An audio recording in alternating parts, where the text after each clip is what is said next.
Bueno, buenas tardes a todos. Esto va a ser difícil, somos muchas. Yo estoy nerviosa, voy a intentar animaros a vosotras y a ellas para que esto sea una especie de conversación, aunque estamos así como en fila, en una cafetería en la que hablamos de las cosas que nos gustan, que es escribir, leer, supongo. Y no tenemos demasiado tiempo, son muchas y muchas las conocéis. No las voy a presentar, pero sí voy a deciros sus nombres, por lo menos, para que sepáis quién habla, quién dice algo, porque con esta charla yo tengo dos objetivos, que son, por un lado, seguro que alguno de vosotros venís a ver a vuestra autora favorita, lo cual es estupendo, pero así conocéis a otras que quizás es el gran descubrimiento de vuestro festival, que eso para mí es uno de los objetivos del festival, descubrir nuevas autoras. Así que ojalá descubráis y después ya sabéis que podéis comprar los libros de todas ellas en la librería y después pues os pueden firmar también esos libros.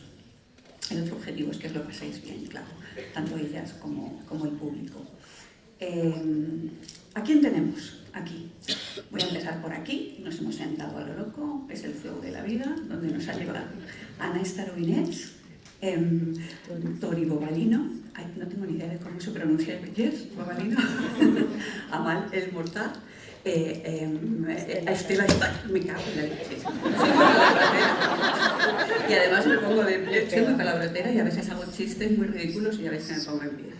Stella, Tack, Fonda, Victoria Schwab, Hardinge, que siempre he dicho Hardinge toda mi vida, y Schwab. Son unas autoras estupendas.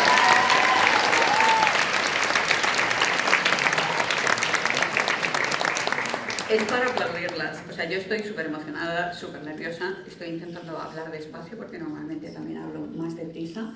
Cuando digo que es un honor y un placer presentarlo, os lo digo con el corazón. Espero hacerlo suficientemente bien y lo que os decía, no hacer las preguntas típicas. Yo normalmente se me olvida presentarme a mí misma. Me llamo Susana Vallejo, soy escritora y también este año soy co-comisaria de este Festival 42. Como tiendo hacer chistes, ya sabéis que eso de co-comisario pues me suena, hola, soy co-comisaria. Cada vez que lo digo me gusta decir co-comisaria por eso. Y ya me callo. Y voy a empezar hablando con vosotras y haré una sola pregunta para todas. Intento que, bueno, pues eso, que me contéis como si estuviésemos en una cafetería y fuésemos amigas y me conocieseis de toda la vida, que yo a las que os he leído, algunas no las he leído y se va a notar y además lo voy a confesar porque ya sabéis que soy muy sincera, que me contéis cosas que a lo mejor, pues a ver si conseguimos que no hayan salido en ninguna otra entrevista. Vamos a empezar hablando de temas filosóficos y de la vida, porque en este festival hemos hablado en otras mesas de uno de los grandes temas de la literatura, no solo del fantástico, sino en general, del siglo XX, del siglo XXI, que es la identidad. Y no vamos a hablar de la identidad en vuestros libros, sino en vosotras.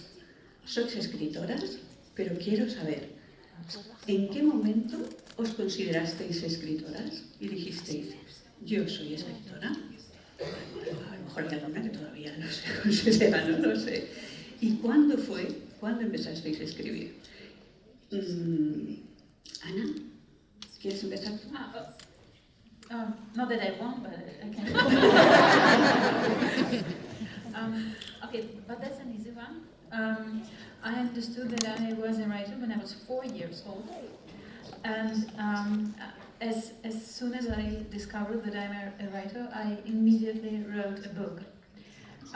It is very short, so I can tell you. Do you want to hear the book? Yes. Yeah. Okay. But you need to know that I lived in Moscow and my childhood was a bit Soviet. I was visiting a Soviet kindergarten. So, and it made a little impact on the story. So there were 3 frogs. One was red, another one was green, and the third was yellow. and they only had one pillow for all of them, so they couldn't sleep normally at night. And they had no way to figure out who would be the owner of the pillow. They tried to kick each other, and they tried many things, but they were their strength was equal. So finally, they decided to. I forgot the English for that. When you pull. Pull? Yeah, pull those sticks, the one who pulled the short stick. Draws. Would be the winner. So, and that is the end of the book. And of course, the last sentence is important. Of course, the winner was the red frog, because you know that red are always winners.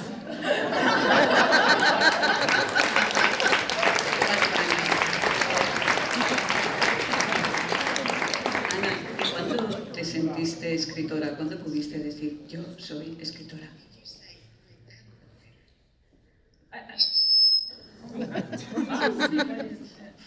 Have I produced that sound?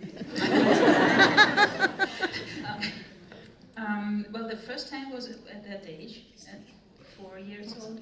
The next one was at 21. After I gave birth to my older daughter, I was extremely scared by that. And I was afraid that actually my life is finished.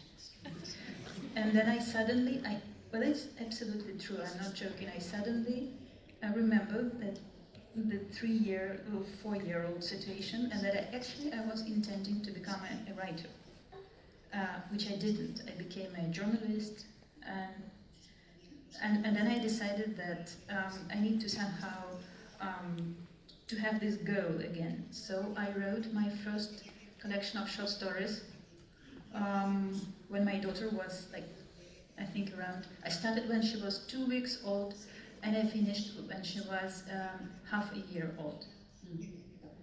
Una edad difícil. It was translated into Spanish.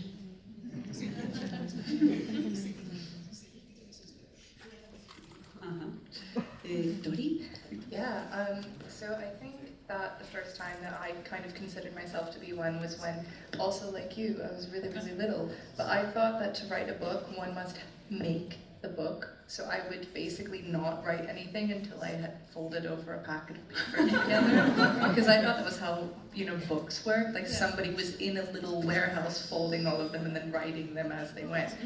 So that was where I started when I was probably around the same, so somewhere between 4 and 8, and then I just started, making all these little books and leaving them up at my grandma's house, who indulged me in this plight. And then I don't think I really considered doing it seriously until I was in university, and it was something that I had tried to stop doing for a really long time, because I thought, okay, well now I'm going to go and get a degree and do something with it, and then I won't write anymore. And then it was just one of those things that I couldn't stop doing, and then, you start to think of it as, well, what if I actually do this for a job?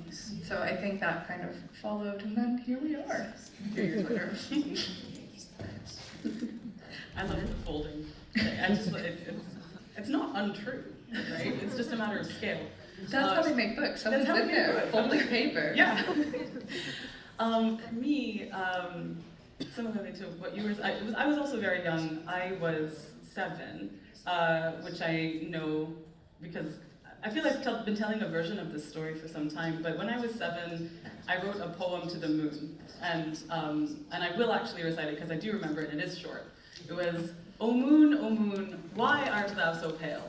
The sun is large and golden, but you are as white as hail. I'm so glad these jokes are like this. Art thou ill from the cold and dark of night, or does your face, I was not consistent with the these and thous, or does your face turn pale thinking of your plight? But whether you are golden or whether you are pale, I think you are beautiful and not as harsh as hail. That's my book. And I think the normal reaction to this from one's parents would be a kind of gentle indulgence, like, well done, so precocious. Like you read The Hobbit and you read this children's digest of A Midsummer Night's Dream that made you want to put these and thous in something, good job. But that was not their reaction. Their reaction was very solemn and very serious, and they said, you know, your grandfather was a poet. And then they kind of imparted to me this lineage of my grandfather was a poet who was also a revolutionary, and those two things were very synonymous. So to be a poet was to bear this responsibility and to take on a mantle of speaking truth to power and speaking for people who couldn't speak for themselves because of being oppressed or marginalized. And you know, when you're 7 and someone kind of offers you this path to walk to be a kind of hero in the world, it's very enticing. And I was like, yeah, this is what I will do. I'm going to be a writer. And I think I specifically thought poet rather than writer, right?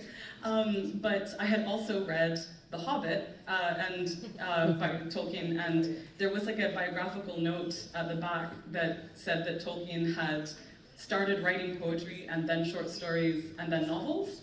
And that just seemed like a very logical progression to me. Like, this is how you become a writer. You start with poetry, you write short fiction, then you write novels. And I'm somewhere between the short fiction and the novels currently. So, but I will follow that with saying that, and that was like the start, a moment where I realized I had to be a writer was I was working in a bookstore in Ottawa, and I was opening the store, and I found that I was just feeling very happy. Like, I was weirdly aware of feeling just at ease, joyful, peaceful, in a way that was just so remarkable to me. And I was like, why do I feel so happy? This is weird. And then I realized it was because I'd finished a story the night before. And I was just kind of walking around with this like euphoric, wow, I finished a story feeling. And I remember very clearly thinking to myself, like in the back of the bookstore I was opening, if nothing else has ever made me feel like this, so I'd better keep doing this. And that's basically it. Una escritora. Oi, oi, oi. Entre paréntesis. Stella. The answers give me anxiety. I'm so philosophical. Oh my God, I'm not the first of. Yeah, okay. So. Son los focos. Okay. Where do I start? When does noches chicas, chicos? Today I learned that chicos is a thing. I was like doing it as a joke, and I was like, really, chicos? Yeah.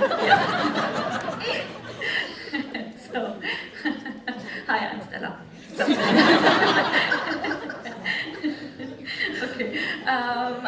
I am also the part of an author who started at a really young age. I think I was also 4, but I was not a clever kid.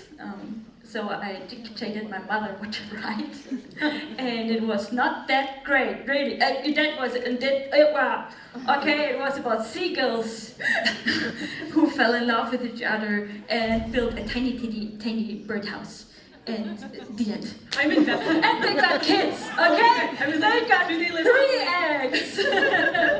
But it was going on the wrong side open. I made a manga. Yeah, I made a manga. This was my first book, and I felt like the greatest author in the world. I knew it was meant for great things. You know, the world just doesn't see it. And I was always a really open kid, and I always tried to do many things, but never normal things. And I always tried to write. The only thing is I have dyslexia. So I was always a really bad student. And everyone told me, no, Stella, you're too dumb. Literally told me you're too dumb to do anything about it. And I was always like, yeah, but writing, I'm sure that mistakes, there are people for that.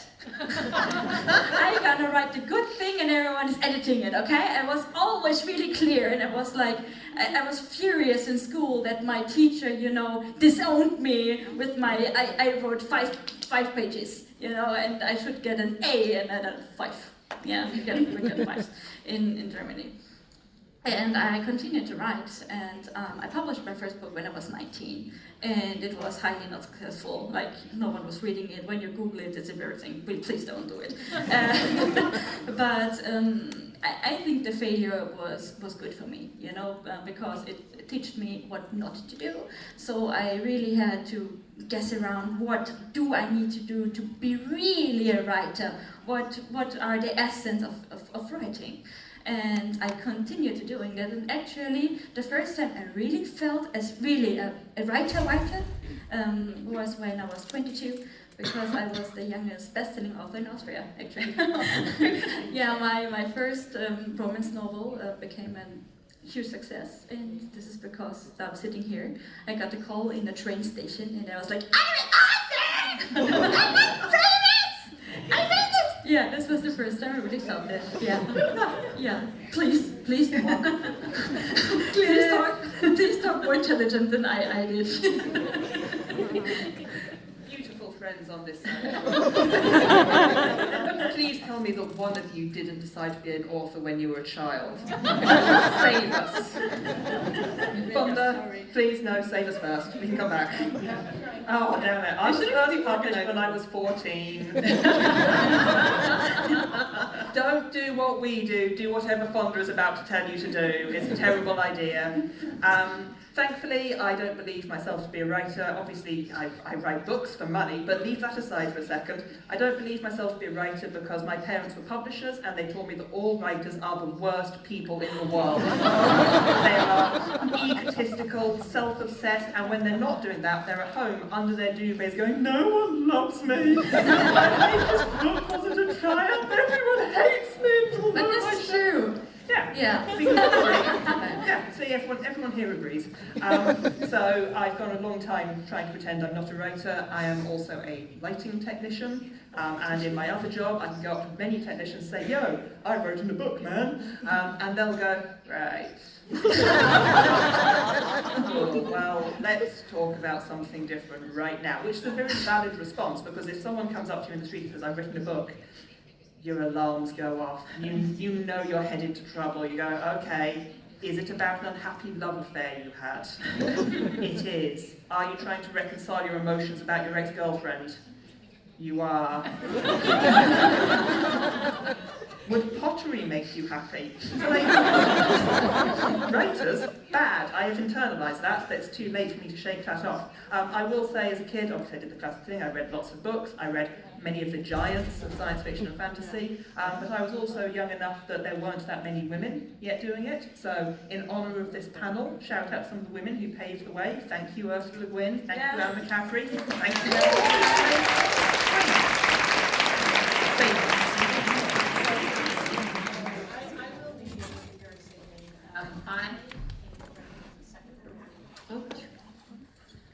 Can you hear me now? Yeah. Yes.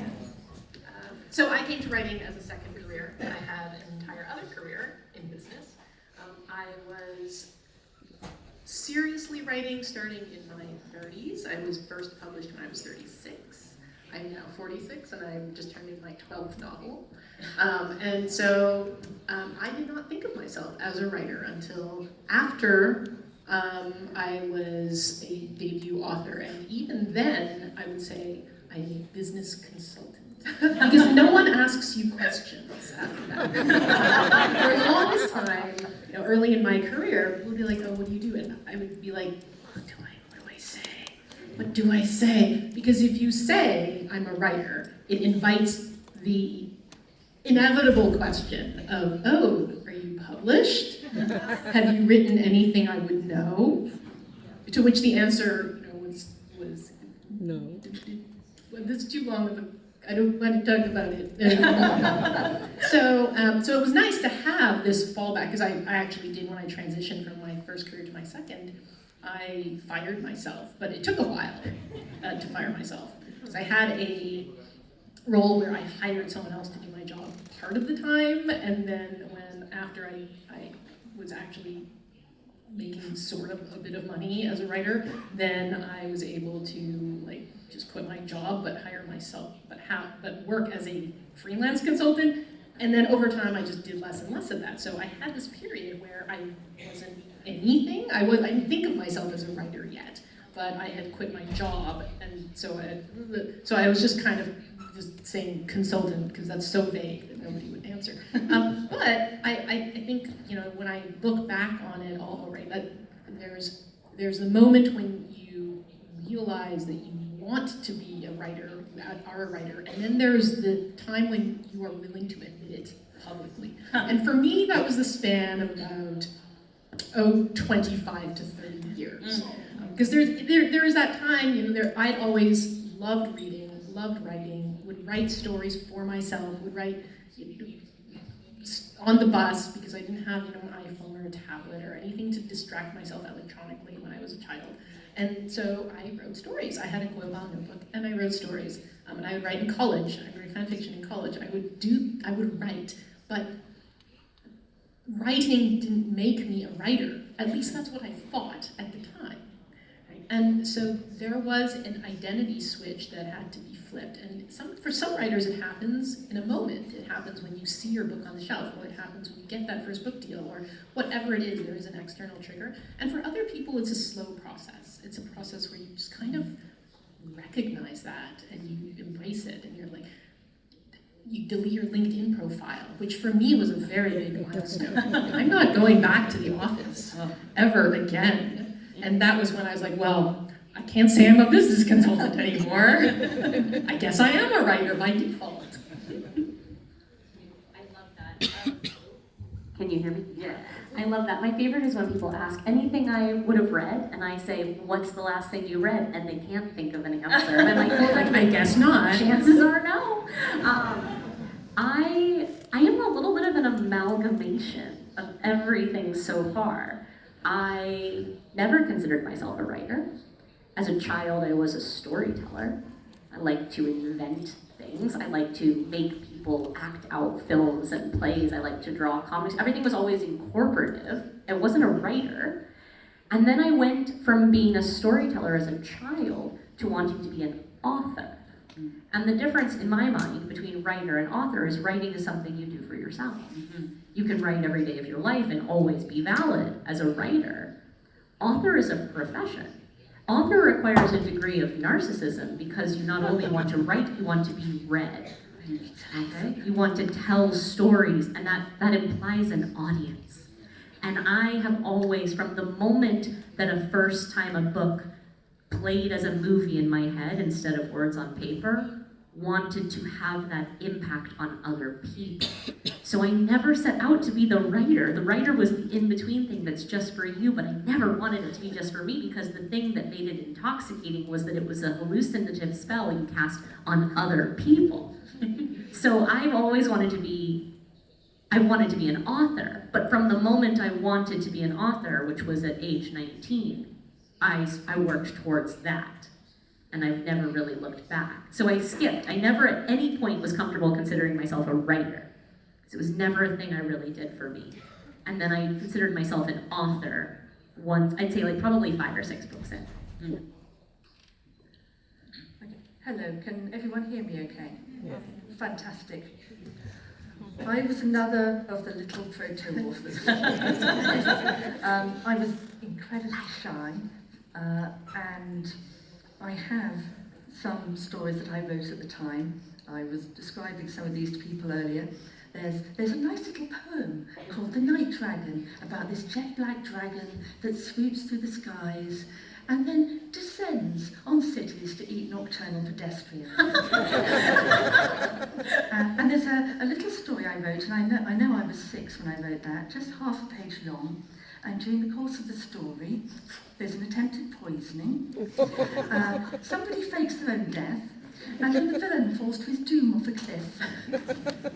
So I was this tiny little shy mousy thing, the sort of child that people come up to and go, oh, what are you writing? How to murder. Okay. So, looking back, I think I was a kind of creepy horror movie child. So yes, my stories were dark even then, and then I think I wrote my first novel that I actually finished, a short novel, when I was 13, by hand, in a pad, in pencil, and it was a spy thriller, strongly influenced by Hitchcock, with a 13-year-old spy. And I had car chases, and I didn't know much about cars, and kind of police procedurals, which I didn't know much about, and listening devices that I didn't. You're noticing the theme here. This was a while ago. I had no internet. I couldn't research. But I was proud of it and desperately self-conscious, and I still haven't shown it to anybody. I only actually mustered the courage to start sending off my short stories when I was 16. And my books are quite weird. They are not as weird as the stuff I sent off when I was in my teens. I actually had to tone things down a bit in order to make myself more comprehensible to the rest of my alleged species. One of my favourite bits of feedback for one of the stories I sent off when I was a teenager was, "We really liked your story. We wish we knew what it was about."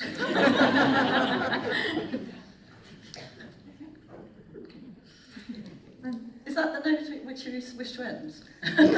Oh, sorry. I guess the point which I felt more like, probably as if I'd actually become to be an actual author, was the first time I actually got a response that was not a rejection.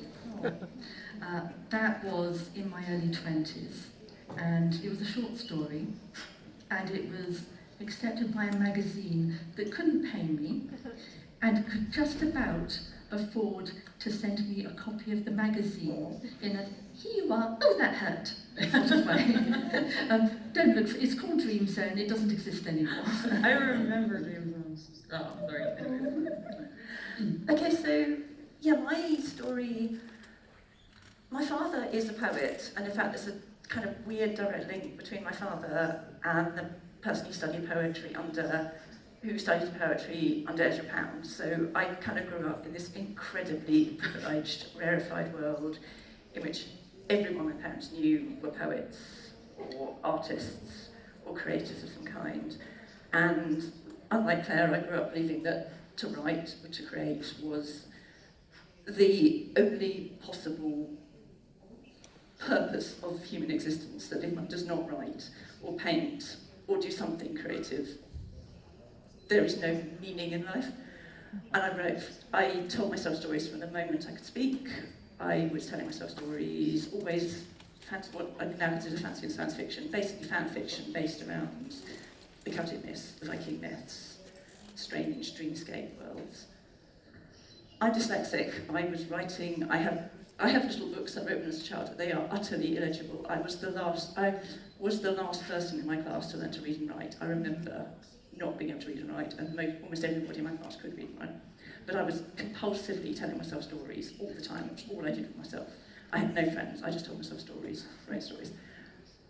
Which makes me sound like the most like, you were writing when you were 2, I was writing like when I was 1. Except, I then, in my late teens, had a total mental breakdown.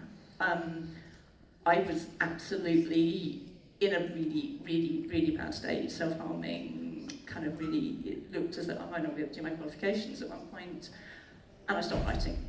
And, I mean, I did stuff, I got my qualifications, I went to university, in fact I got a PhD, but I stopped writing fiction completely to the point that I desperately wanted to write. I would go into bookshops and I would see books by people like the lovely people here, and it would feel like a physical pain inside me that they could write. But you know, this idea, if I sat down writing, like seriously, the sky would open and this lot would appear, I'd be like, whoa, you think you can write a book, you?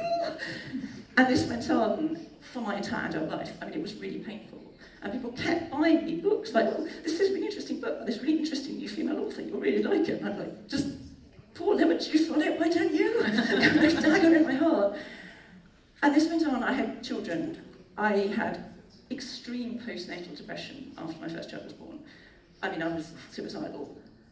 And it was pointed out to me by a Jungian psychotherapist and bodywork therapist of all people, that I was probably autistic.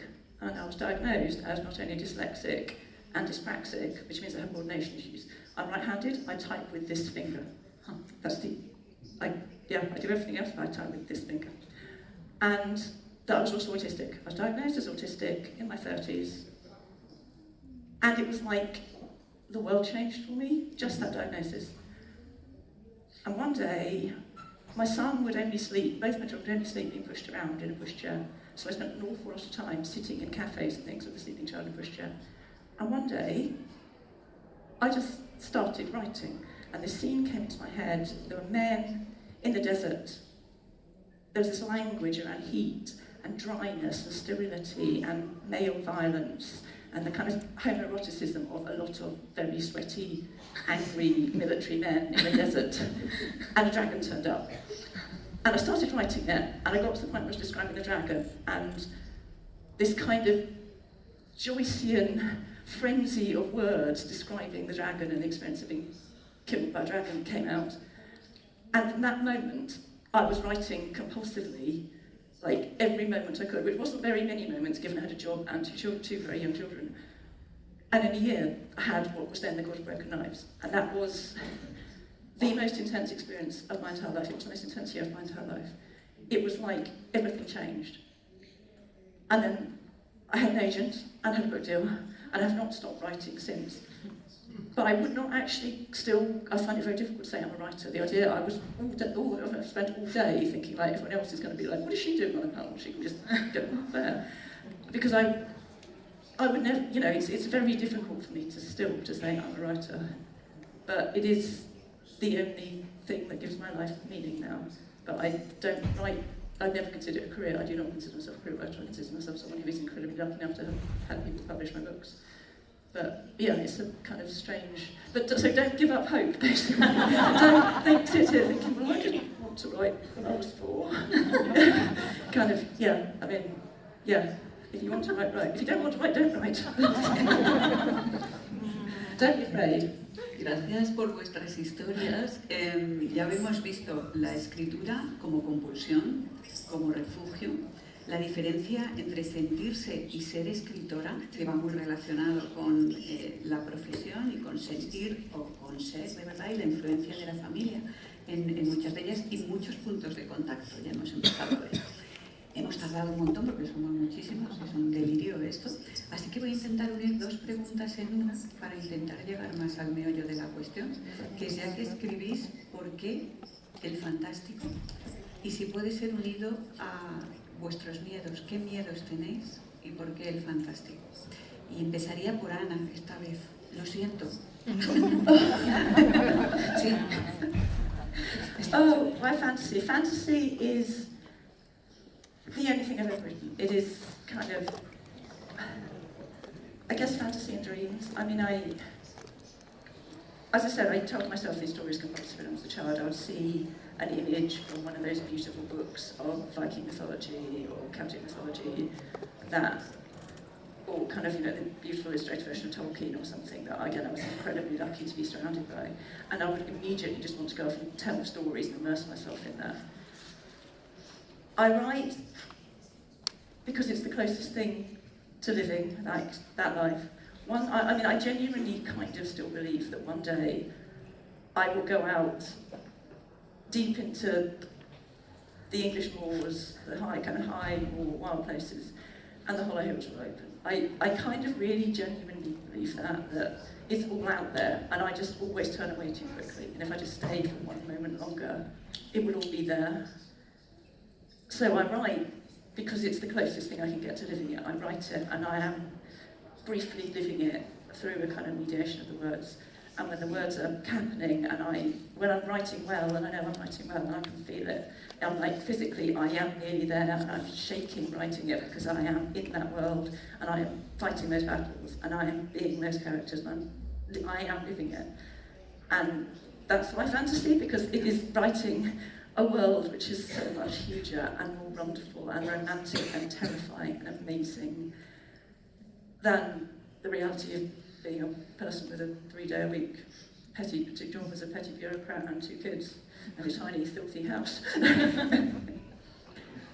Ana, perdona que te interrumpa, Frances, pero realmente esos lugares existen. O sea, no es que existan solo en tu cabeza, es que consigues que existan en la mente de los lectores, que realmente cuando leen lo están viendo, existen.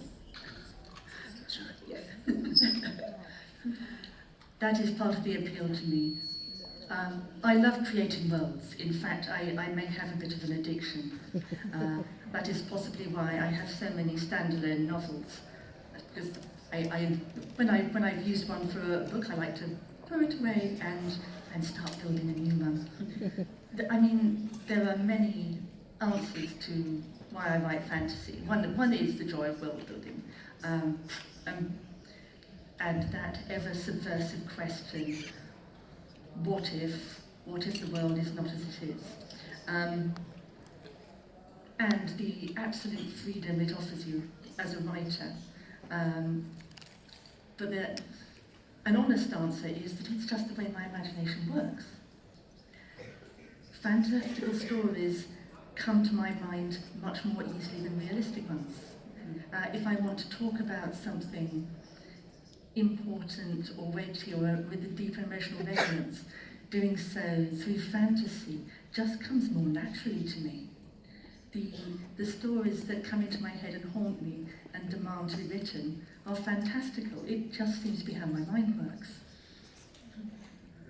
Yeah, in addition to, I mean, that is absolute truth for me on both of those counts. If I want to give an extra reason to give you something different, it's that similarly when I told you that I skipped wanting to be a writer and wanting to be an author because I essentially wanted to control the hallucination that you have, that's why fantasy, because the challenge for me is to make you believe that magic is real.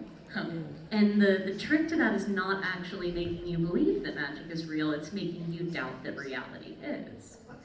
It's so much easier because all I have to do is plant a tiny kernel of doubt, and you can't disprove that. So it starts to worm its way into your mind, that little what if, and you start to go, well, I'm 99% sure it isn't real, but what if?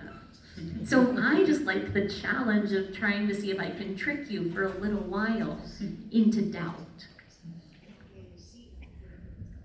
The answer is pretty simple. I just write what I want to read. And I've always just loved reading fantasy. Growing up, fantasy and science fiction, that was just my go-to genre. That was the section of the library that I just hung out in until my mom picked me up from school when the library closed.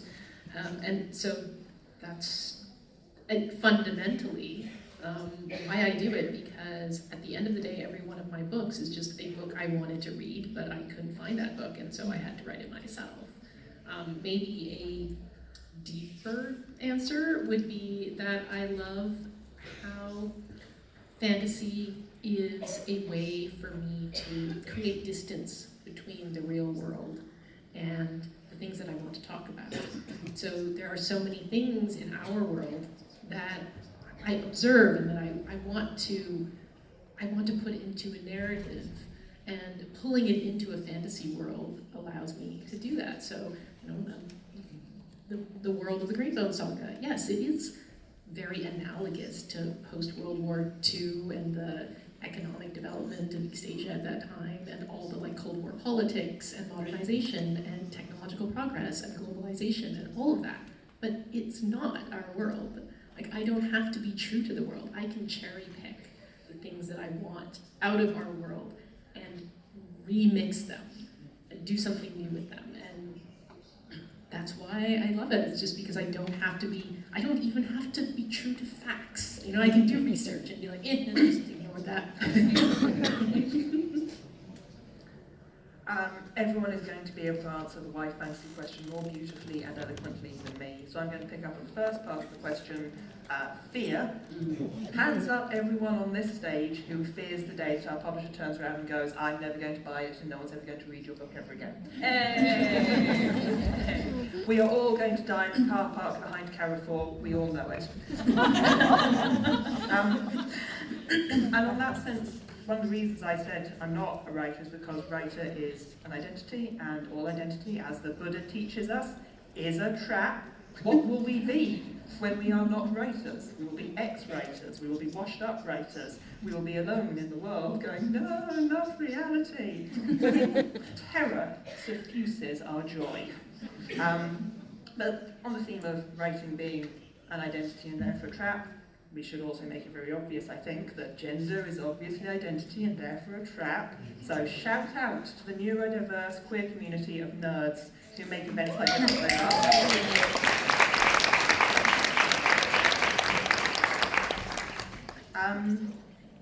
Yeah, and also if you're looking at all this and thinking what incredible women, then thank you very much.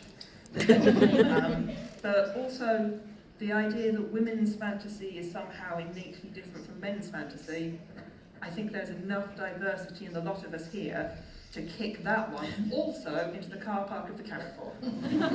Now please raise the tone with the joy of fantasy.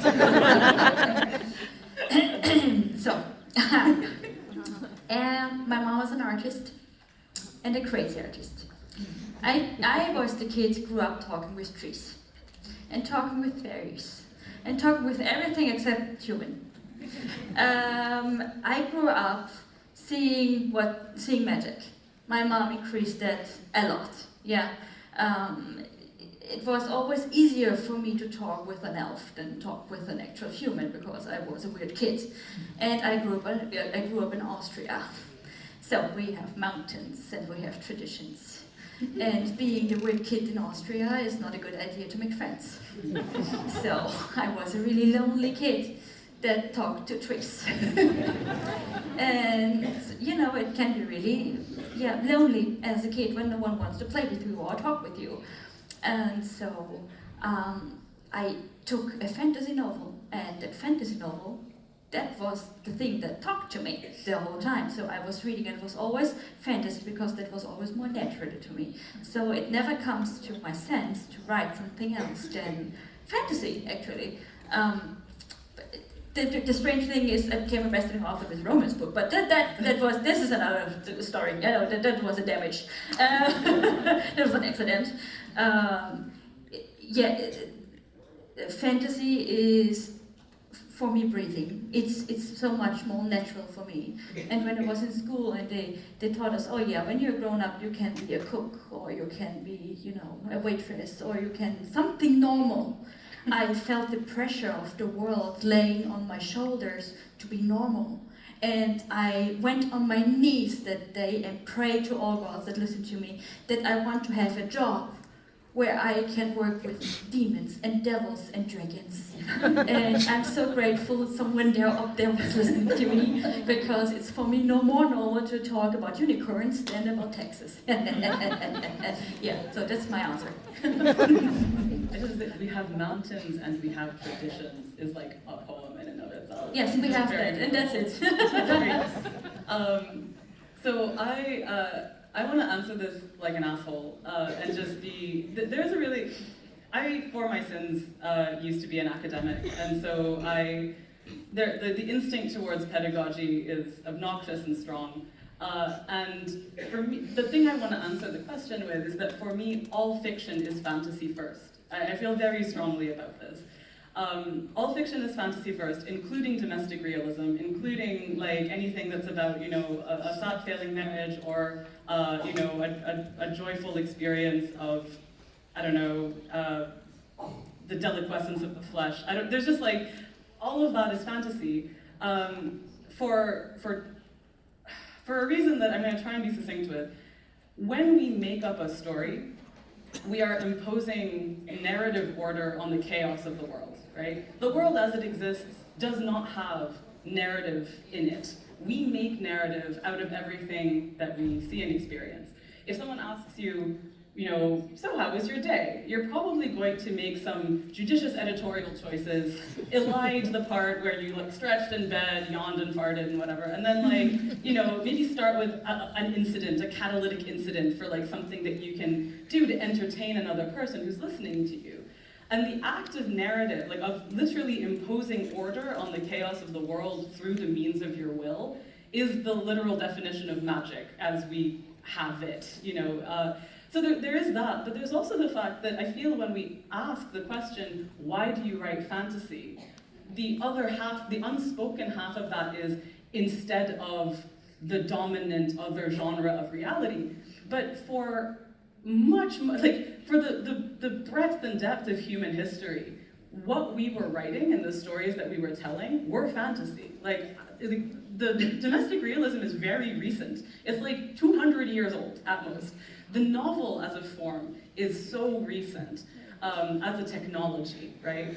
And as a means of communicating stories.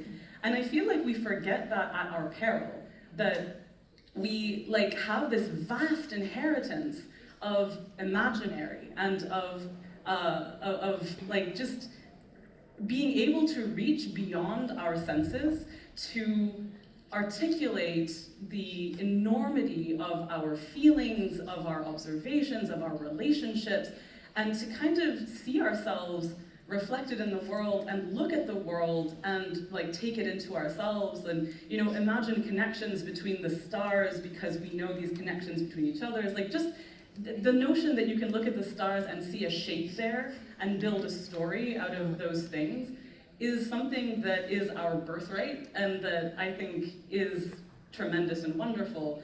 And the notion that that is somehow less natural and less obvious a pursuit than writing about, you know, the day-to-day occurrences that we observe amongst ourselves, stripped of anything magical or fantastical, is just very sad to me. So like, my sort of jerky answer to it is like, why don't more people write fantasy? Like, it really, like, why shear away the layer of enchantment that actually belongs to all of us in order to live a world that is less ornamented, less beautiful, less terrifying, less exciting. So that's my answer, basically. Yeah, I think it was almost a defense mechanism in some ways, like writing fantasy. And I also, for my sins, I also write horror as well. So, but I think fantasy, in the terms of folklore as well, has always been this kind of warning for societal issues. And I think it's so interesting to take things that we're dealing with and we're processing and put it into this place where you have just pure creation and you can twist it and you can, you know, bring dragons in or bring in swords and you can stab the thing. Like, that's great. But I think for me, in a lot of cases, I wrote fantasy out of stubbornness.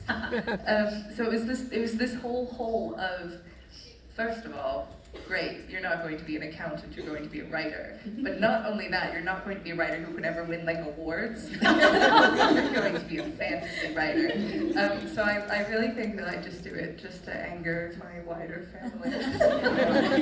But spite is the best motivator. But realistically, it is just something that I love, and I love the joy of creation and the joy of making new worlds and handling things that I don't know how to process in the real world, but I can safely do it through fiction, and making a space for readers that they can safely process things through fiction. And when I say safe, it's not necessarily easy, but just they can read the scary thing, confront it in an environment where it's not actually impacting their day-to-day life, and then move on from it. And that's a great thing about reading as well.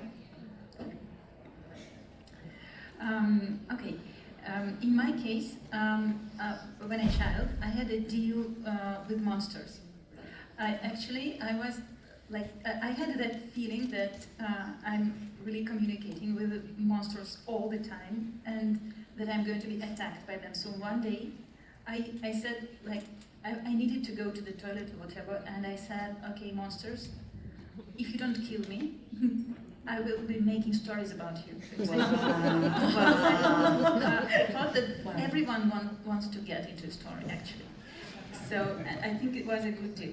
And as I was not killed that night, and even the next one, and so on, I did start writing stories about monsters. And then I realized, with passing years, I realized that I need to know more about them. So they partly became like kind of the main object of my research. And then I think that actually every child has this entrance to some world of, quite a dark world, because we are used to this idea that childhood is something very happy, that it's a happy, nice time full of, I don't know, games or whatever, but actually it's quite a dark thing, especially at night. Yeah. And there are a lot of monsters. And most of people, they somehow close this door to this basement with monsters when they grow up. Maybe the age of, like at the age of adolescence, and I paid so much attention to those monsters. I was pretty convinced that there is an extraterrestrial living together with us, and that his mission is to observe me.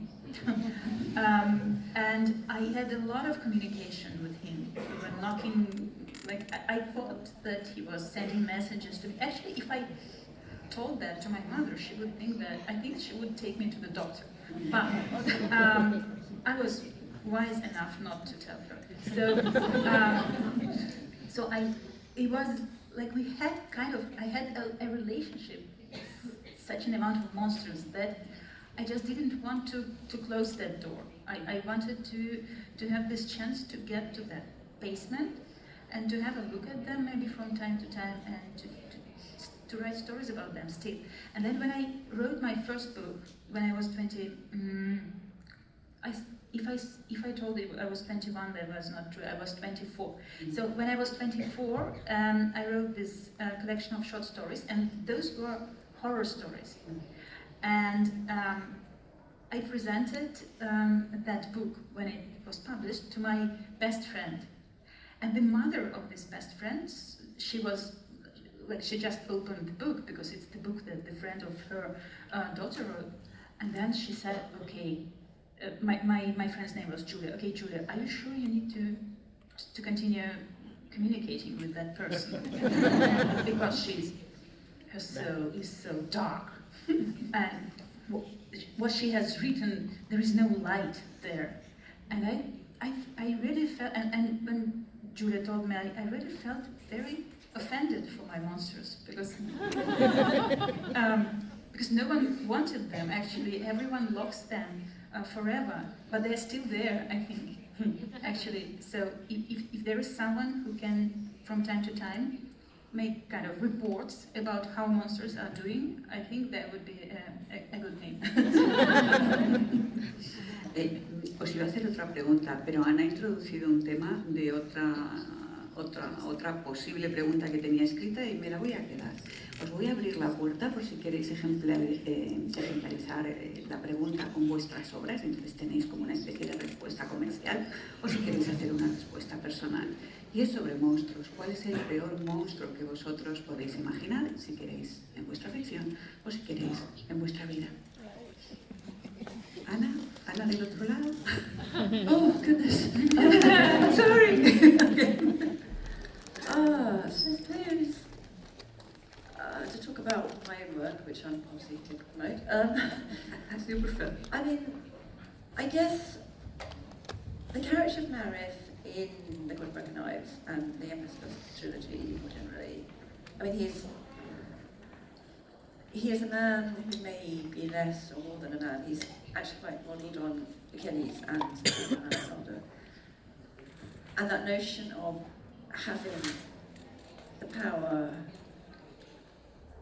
to act out the anger that one feels. So when I said I had quite severe mental health problems for several years, and that, that moment I get angry with my children, and that ability to, that possibility that one could lose the bit of you that stops you acting out that anger on your children, or that, I remember that kind of moment, for example, when I was trying for a baby and it just wasn't happening, and everyone says you get this weird thing where everywhere you go there are like 6 million pregnant people and people pushing pushchairs. And I remember feeling intense anger. And the ability to act that anger out, to be like, I'm going to take your children away from you because you have what I desperately want and cannot have. And again, fantasy, the fact we're writing about these magical beings, which are, we're writing fantasy is a genre about power. So we are writing about beings of power. We are fantasy, very traditional fantasy, the kind of fantasy I absolutely love. It's about, it's about kings, it's about great warriors, it's about warlords, it's about wizards, it's about dragons, it's about things with incredible power. So that absolute fear of writing, but also that incredible sense of relief of writing characters or monstrous beings with the power to act out those really, really dark thoughts you have. You know, my mum is in hospital. My mum was in hospital a couple of weeks ago, and you know, there's a part of you that's like, yeah, I would, you know, if someone said if I killed every single person in this room, my mum would come home. And there's a part of you that's like, yeah, obviously I'd do that. And the ability to write characters, you know, the monstrous characters that we write, that can do that. That can act out those intense, absolute moments of hatred and rage. That certainly I feel. I don't know if anyone else does, but that, yeah, that kind of monstrousness. So, I mean, writing Marriott for me was writing the kind of, I guess, sort of, yeah, putting all of that into words and writing that kind of complex.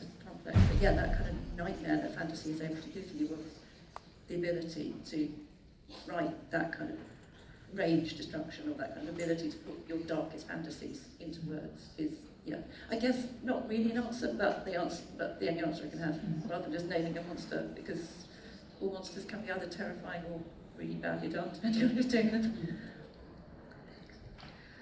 Well, my books have a lot of literal monsters. I have a man-eating horse. There's a changeling child who has some self-control issues. There's supernatural spiders, there's a tree that eats lies, and so forth. But evil, or basically the nearest thing I have to evil in my books is nearly always human. And sometimes it'll be an individual, someone who is particularly callous or willing to sacrifice others to get what he wants. I have one character in Cookie Song who is an antagonist who absolutely believes that he is doing the right and compassionate thing. And yes, he is very much the antagonist. And sometimes I have human forces, such as prejudice or panic. As a species, we are not at our best when we are frightened. There is a moment in my third book, Gullstruck Island, where the heroine looks out at a crowd of people who are storming a building and are motivated by racial fear. And all she can see is mob. All she can see is an animal that is almost no longer made of people. It feels like a beast attacking the building and imperiling all the people she's trying to protect. But of course it is people. That is the horror of those moments. It is people. I won't say how that particular thing pans out. Yeah, Francis, you stole my answer about all of the worst people in my books are humans. That's kind of the point of all of them, is like you see someone and that you might label them a monster, and then the humans all point and go, ah, monster, and then the monster points back at the human and goes, ah, monster. Like that's the goal. But not a single character I've ever written is pure evil. It doesn't interest me. I understand it as an act of catharsis, of course, but my main focus point in all of my books is the concept of what makes us human. And so my favorite thing to do is to take a character and long con them, right? So you meet a character in A Darker Shade of Magic, Holland, and you're like, villain! And then by book 2, you're like, antagonist. And then by book 3, you're like, protagonist. Uh-oh. I mean, a character like Sabine in Bury Our Bones in the Midnight Soil, pretty close to as bad as they get. Most fun I've ever had, right? So to your point, catharsis can also be an incredible positive exorcism, where you say, society doesn't allow me to act in the ways I need to act. Sometimes those ways are vicious, sometimes those ways are simply hungry. And so it can be very helpful to have a character who's not bound by the societal constraints. But yeah, I don't write really pure darkness into anybody. It would not make them interesting to me, and I want you to be able to put yourself into each and every one of the characters and be able to live inside them, and I don't think that would invite you in. I have a very, very similar answer in that I don't even think of myself as writing heroes and villains.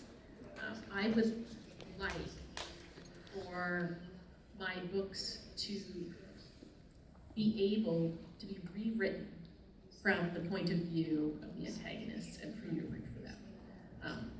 Imada is the main antagonist in the Green Boat Saga, but she has points. And I feel like I could, if I rewrote the entire series from the antagonist's point of view, that you would have a completely different perspective on the events that happened. And to me, that just feels authentic. It feels true to life. I want to trick you, right? And even though I write fantasy, to me, in a way, I don't even feel like a real fantasy author because so much of my fantasy is light touch. And I want you to feel like the speculative element is very ordinary, very part of the day-to-day lives of the people who populate the world. And so I want the world to feel real, and no one agrees on anything in the world. So I don't want my readers to agree either. And as a result, even the characters that my readers hate, right? There are, I mean, Barrow, for example, so I'm sure people like my readers hate, but like still, over the course of the series, you know, hopefully I've done my job of making you still see like a real human being. Even the worst human beings, the ones that you wouldn't want to spend an hour with in a locked room, are still human and have human reactions. And so yeah, I think that to the extent that you know, we're all striving to kind of to reflect real life in our work, and to some extent, you can do that through exaggeration, or you can do that through verisimilitude. My answer is in two parts, one flippant, one not flippant part. I was once working at the National Theatre as a follow spot, and during the interval of the production of Frankenstein, they had Resident Evil on in the green room for techs. It was bad, but it was full of zombies going, apologies to the interpretation team,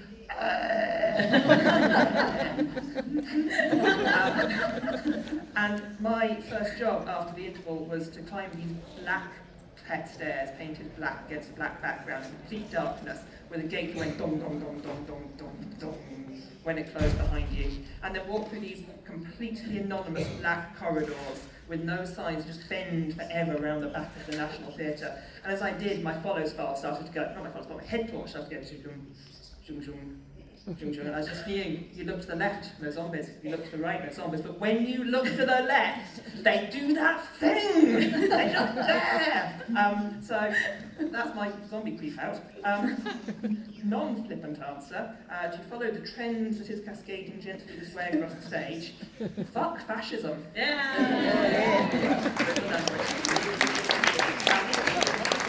I kind of feel we're all basically saying that at this point, but I'm not a subtle person. But on the note of that, what we are also describing is fascism thriving in fear.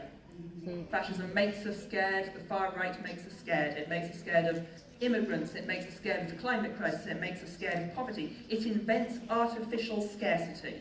It makes us think that all we can do is hold on and survive. And in that fear, it makes it incredibly hard for us to act. We feel trapped, we feel powerless, we feel small against these overwhelming forces. But if we learn one thing from Star Wars, it's that the way you get stuff done is by hoping. The fear is crushing, now more than ever it feels like, but if you hope for a better future, if you want to believe in a better future, that is something that will make you fight. Hope is powerful, fear is a paralytic, and like all monsters, it can be overcome.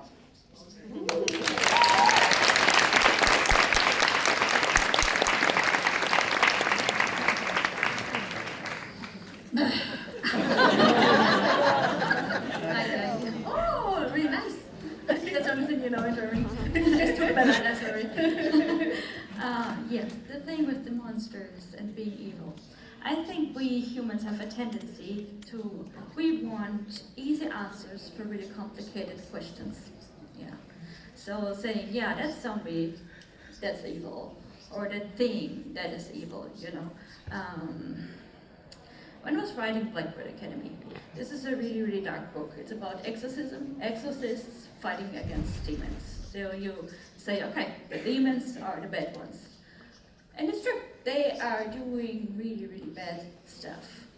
And when I was writing the last novel, the heroine, she asked the demon, why are you doing this? What is the purpose behind all of this? Because I wanted to know it too. And the demon surprised me in my own book, and she said, because the part of the demons are immortal. And she said, you know what? I just went bored. I just wanted to see what happened when I pulled the trigger. And that's it. I'm immortal, and now you are mortal too. So in one day, maybe you are the evil one, and I'm the good one. Who knows? Who cares at all? So, what is evil? I think we as a human race, I say we have a perspective what we think is good and evil. But if you clear all of that, all the emotions, when you look up and then you look down, what is bad and what is not? I think this is not. You can have a clear explanation for us what hurts us. You know it's bad, but is someone, when there's God and he's looking down, is he seeing bad stuff? I don't know, so I think there is not a clear answer for this. It's a personality trait. Being bad and a monster depends on the person and the situation you are in. So this is my answer.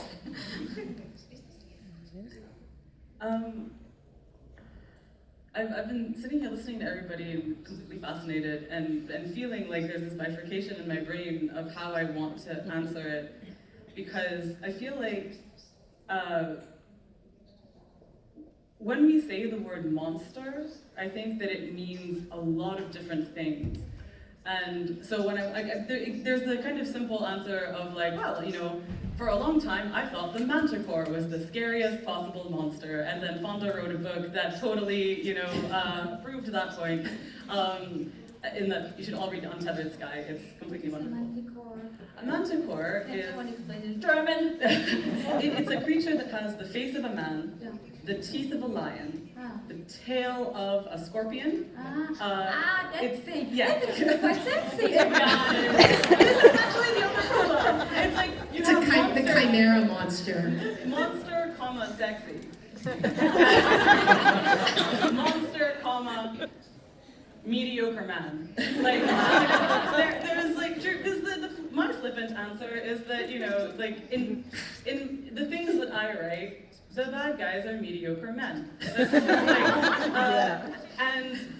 But I do write a lot of hot, monstrous women. And I think they're great.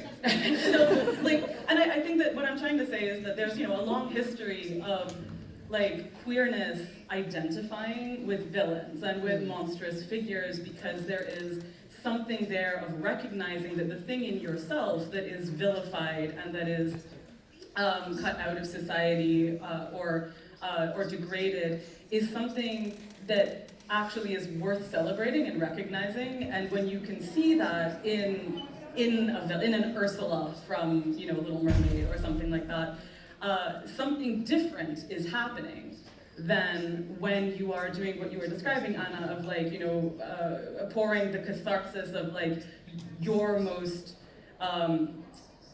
upsetting impulses and stuff into a character. There's something different happening. So on the one hand, I want to highly recommend a very short and beautiful book called Monster Portraits by Sofia Samatar and Del Samatar. If you can find it, it is very short. It's like Sofia Samatar writing these tiny vignettes kind of interrogating monstrosity in response to illustrations by her brother, Del, who is a tattoo artist, and so it's just a very beautiful little book. But the thing I mostly wanted to kind of think about is, in relation to what Claire was saying about fascism in particular, when I look at the world and I see a thing that I cannot comprehend, or it makes me sick to comprehend, let us choose an example at random, the IDF. So if I think of someone who is a soldier in an army, who is committing wild atrocities, who is just, without even naming them, just the worst things that you can imagine a person doing, is doing them with impunity, and then going home to perhaps my country, Canada, and just living a normal life, perhaps being my neighbor, And that I just have to kind of live with the knowledge that this person, who is absolutely without any doubt a mediocre man as well, that this person who I have to interact with daily in a normal way has committed these horrific and vile acts, is very difficult for me to just like make fit into the world. And I don't know if I will at any point like touch that with fiction. Because I think that for me to write, I don't know, my brain is stuttering to a stop, because the other thing that I actually wanted to say was to talk about another scary monster. I think, here's what I'm trying to say. There are monsters that we look at as monsters because they scare us, and I think there are monsters that we look at with appreciation because we want to be them, right? And there's something that draws us to them. And for me, those two things are actually not connected. I think they can be for a lot of people, but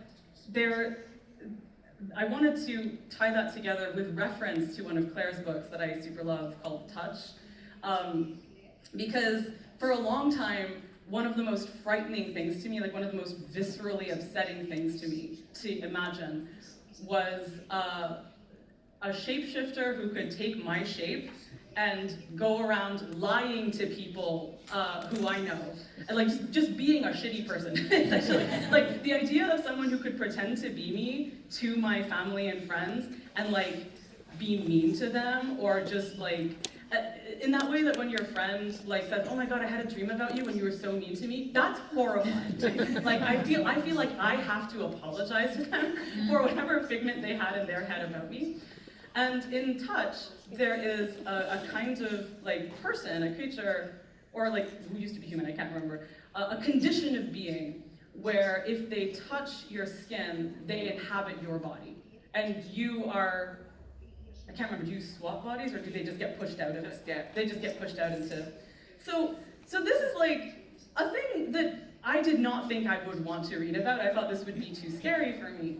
And instead, I was absolutely riveted by it because the protagonist, or the point of view character, is so loving. Like, is just approaches every person whose body they want to take with this enormous care and love. And I think that there is something about like imagining the most frightening thing possible to you, and then letting love somehow be part of that equation, that, I don't know, it allowed me to just kind of experience it in a different way, but that was strictly reserved for like that fictional moment. Anyways, I just think that this is Amal, te tengo que cortar. I'm so sorry, I'm talking too much, I apologize. If it helps, I have very little to add. I feel like it is just that sense to I mean not sum up because I'm not going to put words in all of your mouths, but it feels like there is this overwhelming sense that the monsters have come home to roost. And the times that I've been afraid in my very, very small town are not the times when I have been afraid of something that I've been taught to fear, but it's been the times that I have come to the realization that either my own privilege has blinded me to something terrible, or that the people who I've always known and have always loved have ideas that I would consider monstrous. Because it is that almost skin-switching aspect of, you know what the person looks like, but you don't actually know what's underneath it anymore. Yeah. And that's horrifying. Yeah. Done. Thank you. Okay, that's really a tricky one, because it seems like all the trump cards have already been laid on the table, especially my favorite. Especially my favorite about the humans, about humans being much more monstrous than monsters. I actually wanted to share this kind of monsters with you, and I even wanted to tell you about the scene in my novel where there is a human who is torturing a monster, and explaining that he actually has a right to do that, because that is not a person, that is a monster. And of course we as readers immediately understand that the monster is a human being. But all right, I still have I don't know, a nice 6. I think the monsters that I really use a lot are insects, and especially ants. And I can explain why, because it's not just because I have insectophobia, although I have it, but it's just because those are creatures that really frighten me with this kind of collective approach, this collective mind. This is also very useful for dystopias, and I did use this like ant hole as a metaphor for a dystopia. But this really scares me with this loss of individuality. And when I think about this ant queen who is sitting somewhere there deep inside the ground and somehow smells in a way that all the army of ants obey, I think it's really one of the most scary images that I have in my mind. But I think we are short of time. But I love body shifters. I know we're short of time. I just want to quickly say that Agent Tchaikovsky weeps to hear your words. But also, in many ways, I think we just heard a brilliant defense of fantasy, because you're right, it's hard to describe the mundanity of evil, it's hard to describe the domesticity, and fantasy does it. Yeah, you elevate it and make it possible to interpret. I just also interrupt. I'm not sure I'm just saying about catharsis. I think a lot of, again, comes back to this notion of why we find the monster appealing. It's not just the catharsis of writing about the fact that some being of great power could do these terrible things. It's the wish fulfillment, the deep desire that I suspect a lot of us have. If I had the power, I would do these terrible things, or at least, wouldn't it be astonishing to have a moment where you could do, you could be a great power of evil, you could just be utterly unconstrained. Can you articulate then in your mind the difference between wish fulfillment and catharsis? Well, catharsis is some kind of sense of, catharsis comes from the kind of Greek notion that you feel healed afterwards. So you have the moment of the catharsis, the terrifying moment, and then catharsis is you have the healing afterwards. Yeah. Whereas for me, there is that deep sense of someone is simply allowing you to, it is fantasies in the sexual sense. You have that ability to feel for a moment. I could do these things. I could transcend any kind of constraints that are placed upon me and just destroy, or just, consume, just wallow in degradation, or just be, utterly powerful. And that's not, I then dealt with that and I feel better. It's, God, that felt good. Feeling that I could be that. Varias habéis comentado precisamente esa idea de rabia desencadenada o de rage, o que sale de dentro de todo aquello que estamos guardando. Eso relacionado con la figura del monstruo al mismo tiempo que con cambiar el punto de vista. A veces simplemente cambiando el punto de vista cambia la figura del monstruo. No os voy a poder dejar hablar más. He calculado y iba mirando el reloj que más o menos necesitaría unas 3 horas para poder hacer las preguntas que tengo preparadas.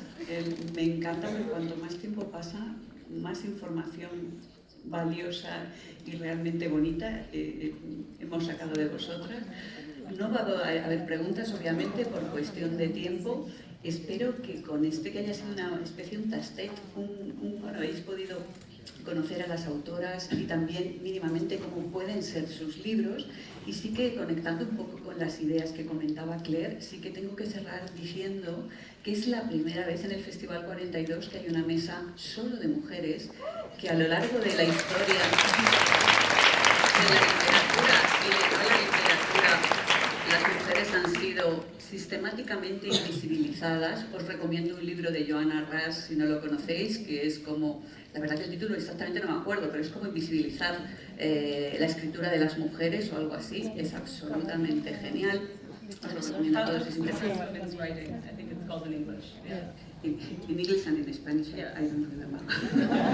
Pero os lo recomiendo un montón, y precisamente en este festival, que uno de los temas precisamente es la reivindicación de las mujeres que se habían invisibilizado, ahora son primeras plumas. Tenéis aquí a 9 de las mejores autoras y ni un paso atrás.